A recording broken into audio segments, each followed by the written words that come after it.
Welcome all. इस video में हम देखेंगे हमारा conditional expansion. Okay, conditional expansion यहाँ पे देखिए, it helps in generating assembly code specifically suited to the parameters in macro code. यहाँ पे देखिए ये क्या हेल्प करता है आपका कंडीशनल एक्सपांशन।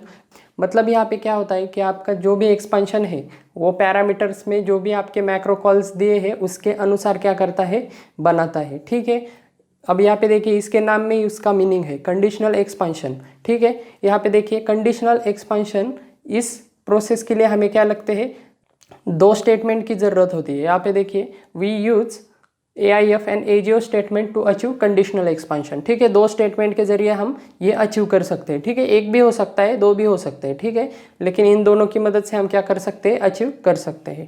कंडीशनल एक्सपांशन अलग है और कंडीशनल स्टेटमेंट अलग है, इस वजह से यहाँ पे कंफ्यूज मत होइए। ठीक है, यहाँ पे एग्जांपल देखिए, एग्जांपल के जरिए आपको समझ में आ जाएगा। यहाँ पे देखिए, यहाँ पे मैं पहले ये पढ़ता हूँ, some model statements can be visited only under specific conditions during macro expansion. ठीक है, मतलब आपका कोई भी पार्ट ऑफ मैक्रो क्या हो सकता है, एग्जीक्यूट हो सकता है। किसके अनुसार, मतलब मॉडल स्टेटमेंट मतलब क्या है, आपकी बॉडी, आपके मैक्रो की बॉडी क्या हो सकती है, पार्ट ऑफ मॉडल स्टेटमेंट क्या हो सकते हैं, विजिट हो सकते हैं। कैसे, ड्यूरिंग मैक्रो एक्सपांशन के जरिए। कैसे, यहाँ पे देखिए फॉर एग्जाम्पल, यहाँ पे देखिए this macro generates efficient code as per the macro call. ठीक है, तो ये जनरेट करता है इफिशिएंट मैक्रो कोड। ठीक है, कौन से मैक्रो कॉल से, यहाँ पे देखिए फर्स्ट मैक्रो कॉल लिया है हमने eval, उसके बाद देखिए A,B,C। तो यहाँ पे देखिए ये क्या जनरेट करेगा, जनरेट टू इवेल्युएट। अब ये क्या करेगा, यहाँ पे देखिए x में क्या वैल्यू आ जाएगी आपकी A की, y में आ जाएगी B की और z में आ जाएगी C की। उसके बाद देखिए, तो यहाँ पे देखिए $x इक्वल्स टू $y, मतलब A इक्वल्स टू y, मतलब x में वैल्यू है a, y में वैल्यू है b, मतलब a equals b, a equals to b। ये क्या है, फॉल्स है, क्योंकि a इक्वल्स टू b नहीं है, इस वजह से ओनली पे जंप होगा। क्या, ओनली क्या है आपका सीक्वेंसिंग सिंबल। तो ठीक है, यहाँ पे जंप नहीं होगा। इसकी मतलब क्या है, आपका AIF के बाद कौन सा इंस्ट्रक्शन एग्जीक्यूट होगा, आपका move to register. Move to register में क्या लिखा है, A रजिस्टर कॉमा x, मतलब x की वैल्यू A रजिस्टर में आ जाएगी। उसके बाद देखिए A रजिस्टर से क्या हो जाएगा, आपका y क्या हो जाएगा, सब्ट्रैक्ट हो जाएगा, और सब्ट्रैक्ट होने के बाद क्या हो जाएगा, फिर से आप z क्या कर रहे हैं, उसमें ऐड कर रहे हैं। मतलब स्पेसिफिकली क्या ऑपरेशन परफॉर्म हो रहा है, a से b माइनस हो रहा है और बाद में c क्या हो रहा है, उसमें प्लस हो रहा है, क्योंकि z में कौन सी वैल्यू है, c की वैल्यू है, y में b की है और a में कौन सी है, और x में कौन सी वैल्यू है आपकी, a की। ठीक है, समझ में आ रहा है, ये ऑपरेशन परफॉर्म होंगे आपके, मतलब ये तीनों इंस्ट्रक्शन क्या होंगे आपके एक्सपांशन के वक्त, क्या होंगे, ये तीनों इंस्ट्रक्शन आपके एग्जीक्यूट होंगे। सपोज हमारा मैक्रो कॉल है आपका a एंड c। ठीक है, eval क्या है, आपका मैक्रो का नेम है। ठीक है, आपको पता है मैक्रो कीवर्ड के बाद फर्स्ट क्या होता है, आपका नेम होता है, और ये फॉर्मल पैरामीटर्स होते हैं। यहाँ पे देखिए a और c। ठीक है, तो मतलब फर्स्ट एंड सेकंड क्या है, आपका पैरामीटर सेम है, मतलब $x में भी a है और $y में भी a है, मतलब a इक्वल्स टू a क्या है, ऑब्वियसली ट्रू है। ट्रू होने की वजह से कहाँ पे वो जंप होगा, ओनली इस सीक्वेंसिंग सिंबल पे। यहाँ पे देखिए इसके बाद यानी कहाँ पे आ जाएगा, ओनली इस लेबल फील्ड में जहाँ पे डिफाइन हुआ है वहाँ पे आ जाएगा, और ये सिंगल इंस्ट्रक्शन क्या होगी आपकी, एग्जीक्यूट होगी। ठीक है, यही लिखा है यहाँ पे, move to register A register comma C। मतलब आपका कंडीशनल एक्सपांशन क्या कहता है कि आपका एक्सपांशन कैसे हो सकता है, आपके कंडीशन के अनुसार। यहाँ पे देखिए मैक्रो कॉल के जरिए आपके एक्सपांशन क्या हो रहे हैं, वेरी हो रहे हैं। ठीक है, इसके पहले वीडियो में भी हमने ऐसा एग्जांपल देखा था, वो भी आप यहाँ पे लिख सकते हैं। ठीक है, सिंपल कंसेप्ट है, आपको मालूम होनी चाहिए। ठीक है, और कंडीशनल स्टेटमेंट क्या है, AIF कंडीशनल स्टेटमेंट है, AGO क्या है, अनकंडीशनल स्टेटमेंट है। ठीक है, और ये हम क्या है, कंसेप्ट देख रहे हैं कंडीशनल एक्सपांशन की। ठीक है, कंफ्यूज मत होइए। ठीक है, नेक्स्ट हम देखेंगे हमारा loop statement. Okay, next point है हमारा expansion time loops. Okay, expansion time loops, यहाँ पे देखिए it is often necessary to generate group of similar statements during expansion of macro. ठीक है, हमें एक्सपांशन के वक्त रिपीटेडली कोड क्या लगता है, एग्जीक्यूट करना पड़ता है। ठीक है, उसकी क्या होती है, ज़रूरत होती है जनरली।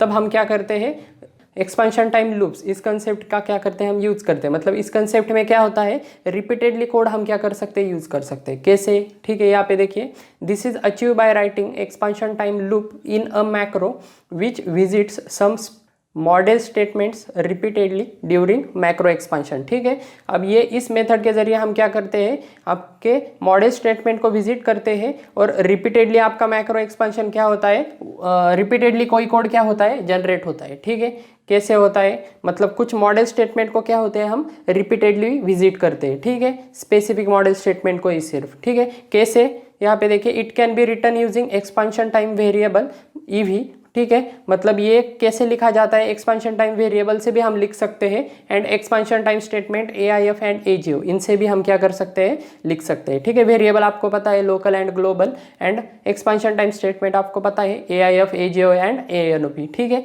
ANOP हम जनरली यूज नहीं करते, इस वजह से यहाँ पे सिर्फ हम क्या कर रहे हैं, AIF एंड AGO यूज कर रहे हैं। ठीक है, ANOP का वैसे भी कोई ऑपरेशन नहीं होता है। ठीक है, इस वजह से वो हम यूज ही नहीं करते। यहाँ पे देखिए मैक्रो, यहाँ पे मैक्रो स्टार्ट हुआ है और उसके बाद यहाँ पे, उसके बाद सपोज हमने यहाँ पे मैक्रो एंड कर दिया। ठीक है, यम एंड। ओके, यहाँ पे देखिए, अब यहाँ पे क्या किया है, CLR क्या है, आपका मैक्रो का नेम है, और ये क्या है, आपके फॉर्मल पैरामीटर्स है। ठीक है, तो यहाँ पे देखिए हमने क्या दिया है, CLR कॉल किया है, मैक्रो कॉल किया है CLR A,3, मतलब A की वैल्यू किस में जाएगी, आपकी X में जाएगी, और N में कौन सी वैल्यू जाएगी, आपकी 3 वैल्यू जाएगी। ठीक है, तो अब एक्सपांशन कैसे होगा इसका, यहाँ पे देखिए LCL से M% डिफाइन किया है, यम मतलब यम क्या है, आपका लोकल वेरिएबल है।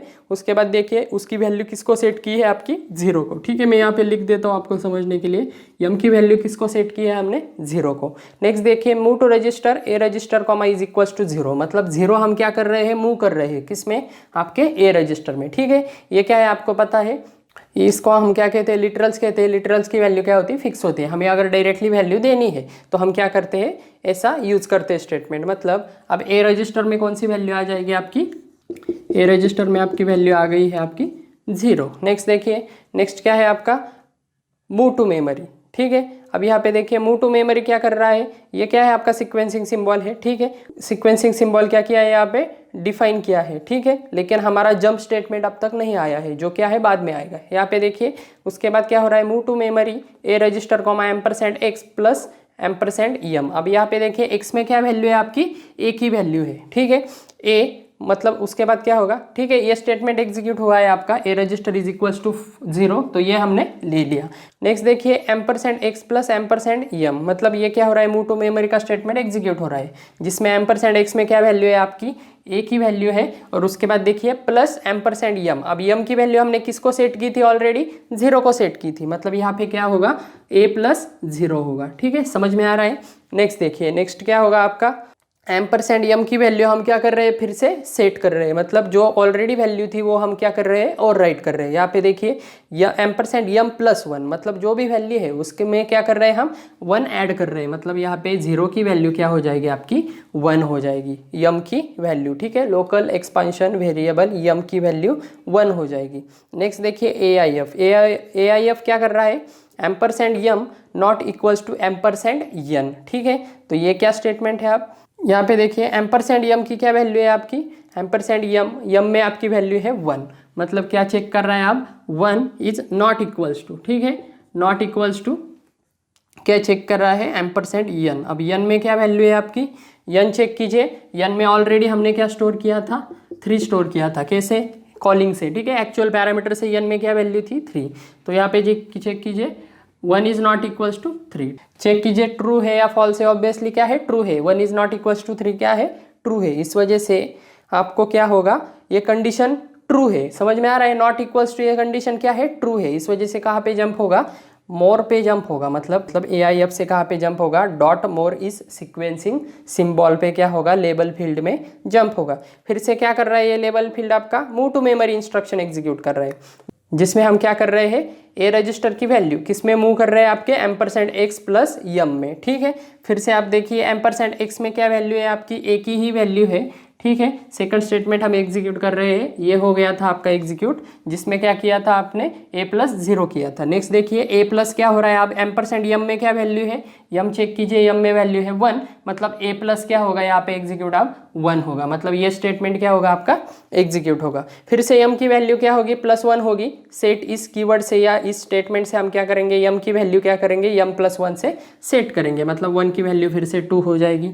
उसके बाद देखिए AIF से फिर से क्या चेक करेगा, m is not equals to n, मतलब क्या है आप 2 इज नॉट इक्वल्स टू 3, ये भी क्या है ट्रू है, इस वजह से फिर से जंप होगा।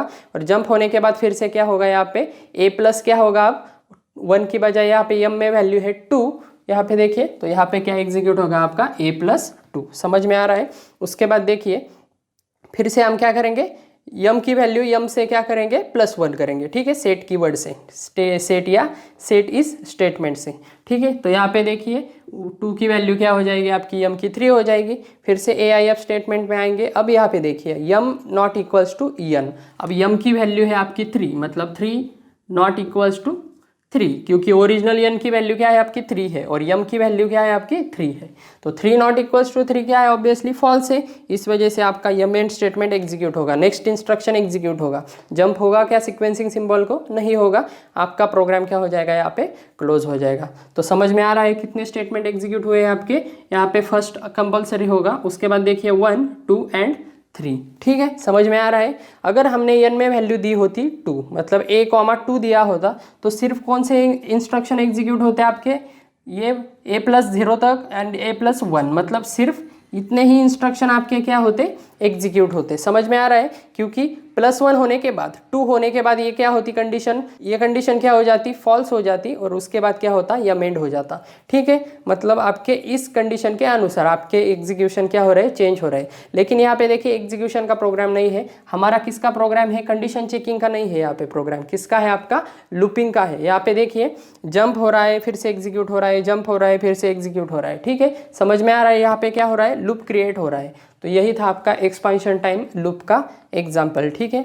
जनरली एग्जाम में पूछा नहीं जाता, लेकिन आपको पता होना चाहिए, ठीक है। ओके, यहाँ पे एक और बात है जो आपको मालूम होनी चाहिए। यहाँ पे देखिए AIF का जो हमने सिंटैक्स लिखा था उसमें क्या था, AIF था, उसके बाद क्या था एक्सप्रेशन था, और उसके बाद क्या था आपका सीक्वेंसिंग सिंबल था, ठीक है। AIF उसके बाद क्या था आपका एक्सप्रेशन था, और एक्सप्रेशन के बाद क्या था आपका सीक्वेंसिंग सिंबल था, ठीक है। तो ये एक्सप्रेशन लिखने का भी तरीका है, ठीक है। ये एक्सप्रेशन हम कैसे लिखते हैं, एक्सप्रेशन हम क्या करते हैं, यहाँ पे ऑपरेंड 1, उसके बाद होता है आपका कंडीशन कोड, और उसके बाद होता है आपका ऑपरेंड 2, ठीक है, समझ में आ रहा है। एक्सप्रेशन कैसे लिखते हैं हम, आपका ऑपरेंड 1, उसके बाद कंडीशन कोड होता है, और उसके बाद ऑपरेंड 2 होता है। फॉर एग्जांपल यहाँ पे देखिए एम्परसेंड क्या है आपका ऑपरेंड 1 है, उसके बाद नॉट इक्वल्स टू क्या है आपका कंडीशन कोड है, और उसके बाद एम्परसेंड क्या है आपका ऑपरेंड 2 है, ठीक है। फर्स्ट ऑपरेंड सेकंड ऑपरेंड से कंपेयर होगा, और कंडीशन कौन सी हो सकती है यहाँ पे less than, greater than, equals to, not equals to, greater than और इक्वल्स टू, ठीक है, समझ में आ रहा है। डिफरेंट कंडीशन यहाँ पे हो सकते हैं, ठीक है। आप चाहे तो सिंटैक्स लिख लीजिए। AIF का हमने सिंटैक्स दिया था, उसमें एक्सप्रेशन का सिंटैक्स क्या है ऑपरेंड 1, उसके बाद है कंडीशन कोड, और उसके बाद है ऑपरेंड 2, ठीक है। ओके, नेक्स्ट हम देखेंगे एग्जाम्पल। ओके, अब नेक्स्ट हम देखेंगे एक एग्जाम्पल। यहाँ पे देखिए consider the following macro to find y is equals to x⁻n where x and n are passed as input parameters, ठीक है। यहाँ पे देखिए हमने यहाँ पे एक मैक्रो लिखा है, यहाँ पे हमें क्या फाइंड करना है, y is equals to x⁻n, ठीक है, उसके लिए मैक्रो कोड लिखा है, ठीक है। और यहाँ पे हमने मैक्रो कॉल दिया है, उससे हमें क्या फाइंड करना है, एक्सपांशन फाइंड करना है, ठीक है। विल बी एक्सपांडेड एज, कैसे एक्सपांड हो रहा है वो फाइंड करना है, ठीक है। कभी कभी आपको पूछा जा सकता है कि डायरेक्टली मैक्रो कॉल लिखिए या एक्सपांशन लिखिए, ठीक है, कुछ भी पूछा जा सकता है। जनरली क्या पूछा जाता है, जनरली यहाँ से आगे जो भी हम एग्जांपल देखेंगे उसमें आपके चार्ट होते हैं, ठीक है। डेटा स्ट्रक्चर के अनुसार आपको पूछा जाता है मैक्रो के, टोटल 9 टेबल होते हैं, उनके जरिए ही एग्जांपल पूछे जाते हैं, ठीक है। ये एग्जांपल जनरली पूछे नहीं जाते, लेकिन आपको मालूम होना चाहिए, ठीक है। यहाँ पे देखिए मैक्रो स्टार्ट हो रहा है आपका मैक्रो कीवर्ड से, और एंड हो रहा है यम एंड से। पावर क्या है आपका मैक्रो नेम है, और ये क्या है आपके फॉर्मल पैरामीटर से, ठीक है। उसके बाद लोकल एम्परसेंड क्या है, लोकल वेरिएबल डिफाइन किया है, जिसकी इनिशियल वैल्यू किसको सेट की है 1 को, ठीक है। हम डायरेक्टली पावर ये मैक्रो कॉल, आपका मैक्रो कॉल क्या करते हैं हम एग्जीक्यूट करते हैं, जिससे आपको पता चल जाएगा कि कैसे कैसे एग्जीक्यूशन हो रहा है, ठीक है। ओके, यहाँ पे देखिए पावर A B C, मतलब x में वैल्यू आएगी आपकी A, n में आएगी आपकी b की और y में आएगी आपकी c की। नेक्स्ट देखिए b की वैल्यू किसको सेट की है हमने, 3 को सेट की है, ठीक है। तो यहाँ पे देखिए b इस वेरिएबल में क्या वैल्यू आएगी आपकी 3, मतलब इस एक्चुअल वेरिएबल में, मतलब एक्चुअल पैरामीटर में क्या वैल्यू होगी आपकी 3। उसके बाद देखिए क्या एक्सपांड होगा आपका आने के बाद, आपका एग्जीक्यूशन ऑलवेज कहाँ से स्टार्ट होता है, फर्स्ट स्टेटमेंट से, ठीक है। उसके बाद देखिए लोकल एम्परसेंट टी, मतलब टी नाम का वेरिएबल क्या हो जाएगा आपका डिक्लेयर हो जाएगा, जो लोकल वेरिएबल होगा। उसके बाद देखिए जिसकी वैल्यू क्या सेट की है, 1 को सेट की है, मतलब यहाँ पे क्या आ जाएगा 1 आ जाएगा। उसके बाद देखिए move to register A register comma ampersand X, अब एक्स में क्या वैल्यू है ए, ठीक है। वही एक्सपेंशन हमने यहाँ पे लिखा है move to register A register comma A. उसके बाद देखिए AIF आया है, ठीक है। अगेन नाम का ये क्या है, यहाँ पे सीक्वेंसिंग सिंबल है, लेकिन यहाँ पे जंप का कोई भी इंस्ट्रक्शन यहाँ पे स्टार्टिंग को नहीं आया है, बाद में आया है, ठीक है। तो यहाँ पे देखिए AIF ampersand T equals to ampersand N. अब टी की वैल्यू क्या है आपकी 1 है और एन की वैल्यू क्या है आपकी, ठीक है। एन की वैल्यू है आपकी b की वैल्यू। अब b को क्या वैल्यू दी है हमने, 3 वैल्यू दी है, मतलब b की और n की वैल्यू क्या है, एक ही है, क्योंकि b मतलब क्या है आपका पैरामीटर क्या है उसका n है, ठीक है। मतलब आपका n किससे रिप्लेस हो जाएगा, यहाँ पे b से रिप्लेस हो जाएगा, जिसकी क्या वैल्यू है आपकी 3 की वैल्यू है। समझ में आ रहा है, मतलब n में किसकी वैल्यू आएगी आपकी b की वैल्यू आ जाएगी और b की वैल्यू क्या है आपकी 3। मतलब यहाँ पे क्या कंपेयर होगा, t यानी 1 इक्वल्स टू 3, मतलब यहाँ पे क्या कंपेयर होगा 1 equals to 3, 1 is equals to 3। Condition check कीजिए 1 इक्वल्स टू 3 है क्या, ऑब्वियसली नहीं है, तो ओवर को जंप होगा क्या, नहीं होगा। कौन सा स्टेटमेंट एग्जीक्यूट होगा आपका, नेक्स्ट क्या होगा, मल्टीप्लीकेशन ए रजिस्टर कॉमा एम्परसेंट एक्स, ठीक है। मैं यहाँ पे लिख देता हूँ मल्टीप्लीकेशन ए रजिस्टर कॉमा एम्परसेंट एक्स। अब एक्स की क्या वैल्यू है आपकी, ए वैल्यू है, ठीक है। तो ए में जो भी वैल्यू होगी वो क्या हो जाएगी, यहाँ पे मल्टीप्लाई हो जाएगी, ठीक है, ए रजिस्टर से, ठीक है। नेक्स्ट देखिए ampersand T set ampersand T plus 1, मतलब टी की वैल्यू क्या सेट कर रहा है यहाँ पे, फिर से लोकल वेरिएबल की वैल्यू क्या कर रहा है, और राइट कर रहा है किससे, टी प्लस 1 से। मतलब ऑलरेडी क्या वैल्यू सेट है यहाँ पे 1, 1 प्लस 1 कितने हो जाएंगे यहाँ पे 2 हो जाएंगे, ठीक है। ये आपको पता है एम्परसेंट टी की वैल्यू यहाँ पे रिप्लेस हो जाएगी, मतलब 1 प्लस 1 हो जाएगा और ये वैल्यू किसको सेट हो जाएगी आपके T is local expansion variable को। नेक्स्ट देखिए एजीओ क्या कर रहा है, फिर से जंप करने के लिए कह रहा है, कहाँ पे जंप करने के लिए कह रहा है, अगेन पे, ठीक है। अनकंडीशनल स्टेटमेंट है, डायरेक्टली क्या होगा जंप होगा। फिर से चेक होगा टी और एन की वैल्यू। अब यहाँ पे चेक कीजिए टी की वैल्यू है 2 और एन की वैल्यू है आपकी 3, 2 इक्वल्स टू 3, ट्रू है या फॉल्स है, फॉल्स है। फिर से कहा क्या होगा, नेक्स्ट स्टेटमेंट एग्जीक्यूट होगा, जंप होगा क्या सीक्वेंसिंग सिंबल पे, नहीं। नेक्स्ट क्या स्टेटमेंट है आपका, फिर से मल्टीप्लीकेशन, ओके। मल्टीप्लीकेशन क्या होगा आपका ए रजिस्टर कॉमा ए, ठीक है। ए की क्या वैल्यू है आपको पता नहीं है, जो भी है वो मल्टीप्लीकेशन हो जाएगी आपकी ए रजिस्टर में। फिर से देखिए टी की वैल्यू 1 से इंक्रीमेंट हो रही है, मतलब 2 प्लस 1 कितने हो जाएंगे, 3 हो जाएंगे।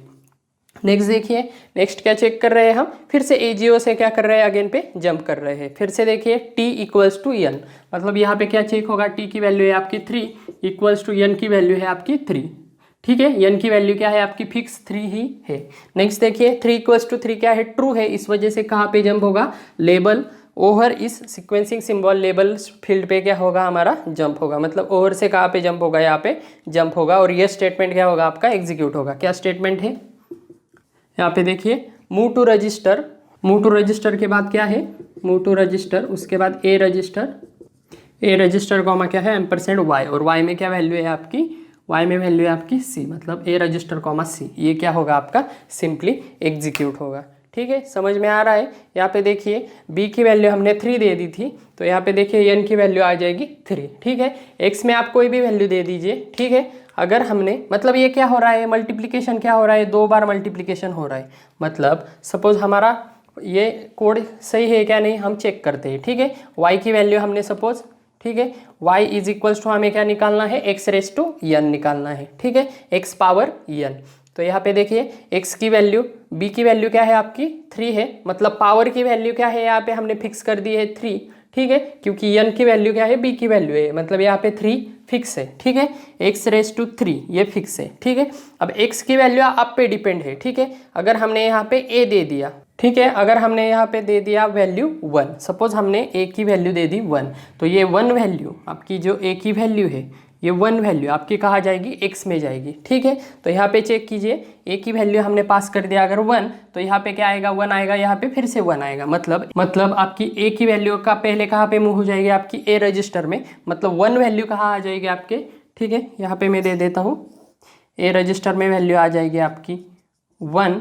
उसके बाद देखिए ए रजिस्टर मल्टीप्लाई हो जाएगा आपका ए से। ए में क्या वैल्यू है, ऑलरेडी ए में आपकी 1 ही वैल्यू है। ठीक है, यहाँ पे देखिए 1 ही वैल्यू है, 1 मल्टीप्लाई बाय 1 कितने हो जाएंगे आपके, 1 ही हो जाएगा। ठीक है, नेक्स्ट देखिए उसके बाद क्या होगा, उसके बाद फिर से आपकी वैल्यू क्या हो जाएगी, टी की वैल्यू इंक्रीमेंट हो जाएगी। लेकिन यहाँ पे देखिए ए से ही हम क्या कर रहे हैं, ए रजिस्टर की वैल्यू इंक्रीमेंट कर रहे हैं। मतलब 1 मल्टीप्लाई बाय 1 करने के बाद ए रजिस्टर में फिर से 1 ही वैल्यू आ जाएगी, और फिर से मल्टीप्लाई बाय क्या कर रहे हैं हम, सेकंड स्टेटमेंट में 1 कर रहे हैं, मतलब क्या आ जाएगी, 1 ही आ जाएगी। मतलब 1 क्यूब इज इक्वल्स टू क्या होगा आपका, 1 ही आंसर होगा। क्यों, क्योंकि x की वैल्यू हमने क्या दी है, यहाँ पे a की वैल्यू क्या है, 1 है, मतलब x की वैल्यू क्या है, 1 है, एक्स क्यूब मतलब ए क्यूब। ठीक है, ए क्यूब क्या आ जाएगा आपका, 1 आ जाएगा।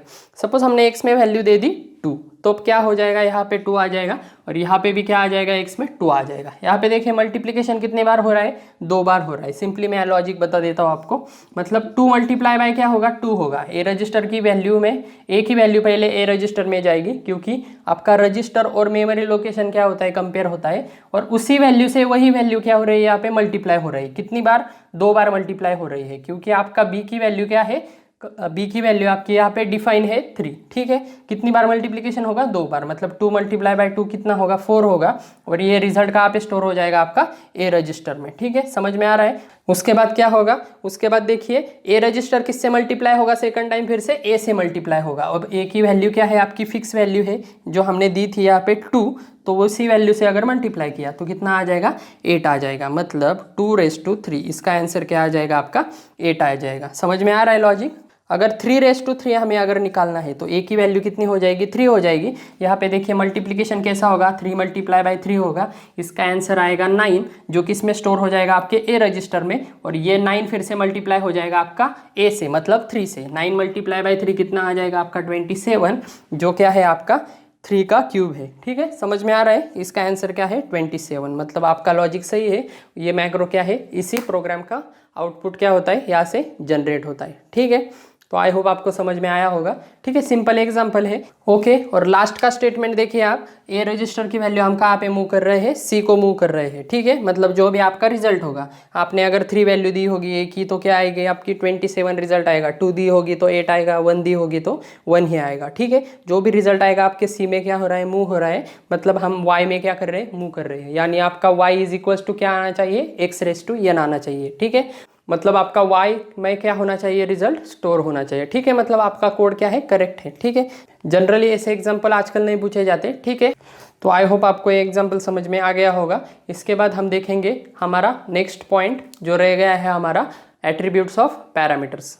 ओके, एडवांस माइक्रो फैसिलिटीज़ का हमारा लास्ट पॉइंट रह गया था, वो है हमारा एट्रीब्यूट्स ऑफ पैरामीटर्स। ठीक है, या इसे हम कह सकते हैं एट्रीब्यूट्स ऑफ फॉर्मल पैरामीटर्स। यहाँ पे देखिए attributes of formal parameters like type, length and size can be retrieve by using following syntax. ठीक है, आप फॉर्मल पैरामीटर्स के एट्रीब्यूट क्या कर सकते हैं, रिट्राइव कर सकते हैं। किस सिंटैक्स से, यहाँ पे देखिए सिंटैक्स दिया है एट्रीब्यूट नेम, और उसके बाद दिया है फॉर्मल पैरामीटर नेम। ठीक है, अब ये क्या है, यहाँ पे देखिए where attribute name can be T, L और यस। मतलब क्या है, to retrieve type we use T, for retrieve length we use L, and for the size we use S. ठीक है, टी किस लिए यूज होता है, टाइप रिट्राइव करने के लिए, यल किस लिए होता है, लेंथ के लिए, और यस किस लिए होता है, साइज के लिए। ठीक है, रिस्पेक्टिवली। उसके बाद देखिए यहाँ पे मैंने एक एग्जांपल लिखा है, मैक्रो स्टार्ट किया है, मैक्रो एंड किया है। उसके बाद m1 क्या है, मैक्रो का नेम है। उसके बाद %x, उसके बाद %y। उसके बाद देखिए AIF में क्या लिया है, यहाँ पे देखिए यल लिया है, उसके बाद दिया है डैश यानी एपोस्ट्रोफी दिया है। उसके बाद देखिए %x, उसके बाद EQ, और यहाँ पे 1 दिया है। ये कंडीशन अगर ट्रू होगी तो कहाँ पे जंप होगा, सीक्वेंसिंग सिंबल नेक्स्ट पे जंप होगा। ठीक है, और उसमें भी मैंने एक स्टेटमेंट दिया है, move to register B register comma S dash, उसके बाद देखिए %y। ठीक है, क्या है ये स्टेटमेंट, यहाँ पे देखिए in this macro the expansion time control is transfer to the statement having dot next in its label field only if an actual parameter m% x has length 1। मतलब ये क्या कह रहा है, यहाँ पे देखिए अगर मैक्रो कॉलिंग के दरम्यान हमने x में लेंथ दी होगी अगर 1, तो यहाँ पे क्या होगा 1 लेंथ किस में आ जाएगी, आपके जो भी आपका पैरामीटर होगा, सपोज a दिया होगा मैंने m1 a कॉमा b दिया होगा और a की लेंथ होगी सपोज 1, तो यहाँ पे देखिए यल डैश m%यल मतलब हम क्या चेक कर रहे हैं, लेंथ चेक कर रहे हैं। मतलब हम किसकी लेंथ चेक कर रहे हैं, यहाँ पे x की लेंथ चेक कर रहे हैं। वो अगर इक्वल्स टू 1 होगी तो ये कहाँ पे जंप होगा, हम कहाँ पे जंप करेंगे, नेक्स्ट पे जंप करेंगे। ठीक है, वही यहाँ पे लिखा है अगर m%x की लेंथ अगर 1 है एक्चुअल पैरामीटर में तो वो कहाँ पे जंप करेगा, आपका नेक्स्ट पे। अगर नहीं है तो डायरेक्टली क्या होगा, उसके बाद जो भी इंस्ट्रक्शन है वो एग्जीक्यूट हो जाएगी। ठीक है, यहाँ पे मैंने कुछ इंस्ट्रक्शन लिखे नहीं है, ठीक है, आप समझ सकते हैं जो भी उसके नीचे इंस्ट्रक्शन है वो एग्जीक्यूट हो जाएंगे।